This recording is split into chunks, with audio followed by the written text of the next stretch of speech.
Eccoli qua i nostri cubetti, mettiamo una bella scatolina e rimettiamo nel congelatore. Un cubetto in genere è una dose per una persona, però così congelati si tagliano facilmente e quindi si gestiscono molto molto bene. Pesto di basilico per l'inverno. Buon appetito. La cucina quotidiana, buongiorno. Oggi pesto di basilico per la conservazione, per adoperare quest'inverno. Ingredienti: basilico raccolto stamattina presto, ben lavato, poi aglio, pinoli, parmigiano reggiano, pecorino romano, olio di quello veramente buono e sale, ed un contenitore dove mettere il pesto per congelarlo. Molto comodi questi silicone, monodose, sono perfetti. Comincio a staccare le foglie del basilico e le metto in una piccola centrifuga per asciugarlo, un pochino per volta, che si asciuga bene e sarà perfetto per il pesto. Così mettiamo dentro la centrifuga e ci diamo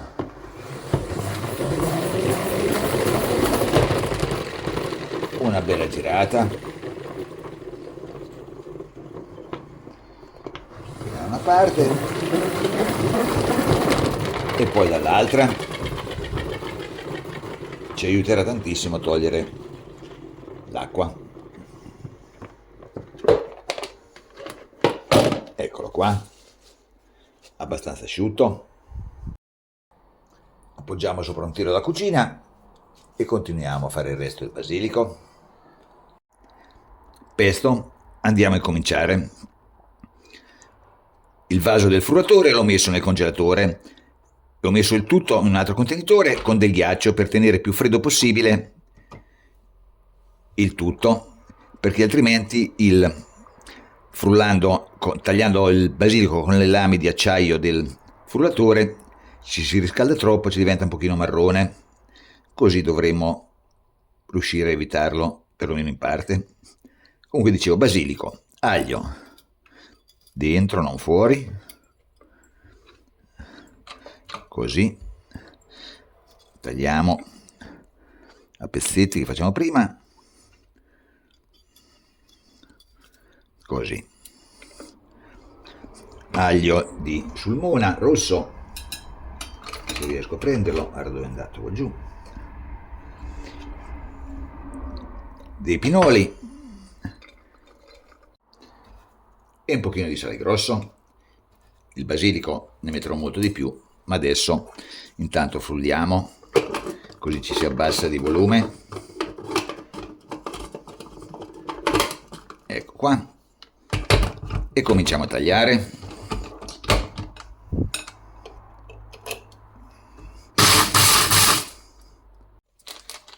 Tagliato tutto il basilico, metto anche altri pinoli perché mi sembrano un pochino pochi. Si vede dal colore.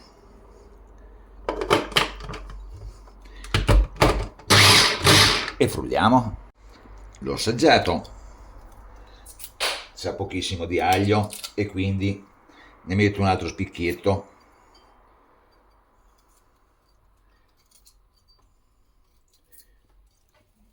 Io vado sempre ad assaggiare perché è difficile farlo con delle proporzioni già prestabilite. Il basilico è sempre diverso, l'aglio è sempre diverso e quindi non è proprio semplice. L'unica è assaggiare. Metto anche un goccino di olio e anche un pochino di sale, così, e giro. Comincio a mettere anche il formaggio che ho grattugiato e mischiato. Ho fatto metà pecorino e metà parmigiano. Giù.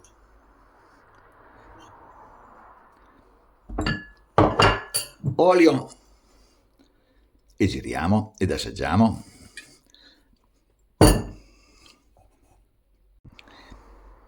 Assaggiamo L'aspetto comincia a essere di pesto, il sapore anche. Ancora un pochino di formaggio, perché ci piace, e ancora un goccio d'olio.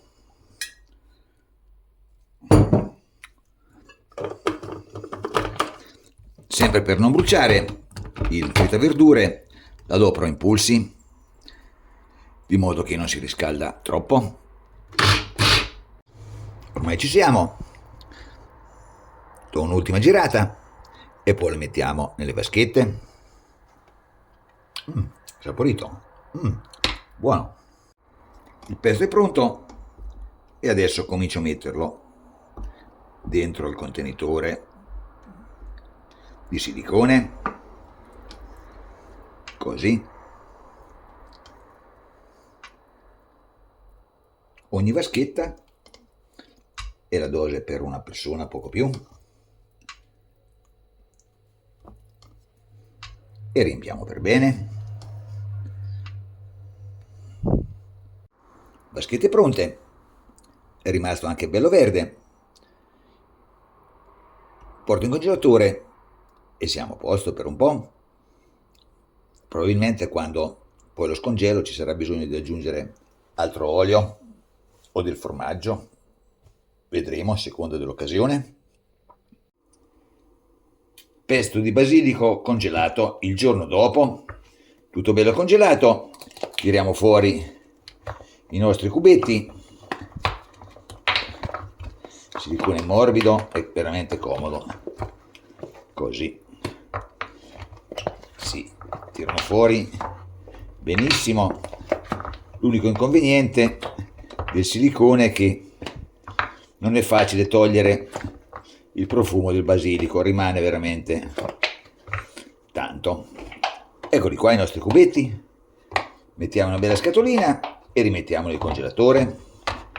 Un cubetto in genere è una dose per una persona, però così congelati si tagliano facilmente e quindi si gestiscono molto molto bene. Pesto di basilico per l'inverno. Buon appetito!